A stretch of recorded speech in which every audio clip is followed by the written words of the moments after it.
Hello everyone, welcome back to our YouTube channel WebToTech. Today in this video, I am going to show you how to download and install a Ria Money Transfer application. So let's jump to the process. First, open your App Store if you are using an iOS. For an Android, open your Google Play Store. Here I am going on with Google Play Store.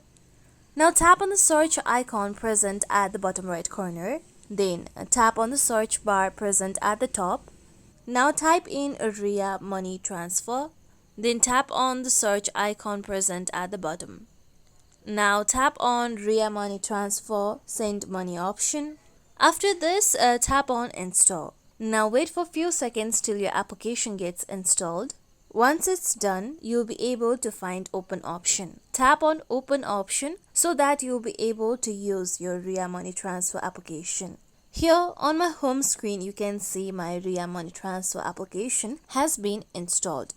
And this is how we can download and install Ria Money Transfer application. Thank you for watching everyone. If you like this video, please like, comment and share. And don't forget to subscribe to our channel for more videos.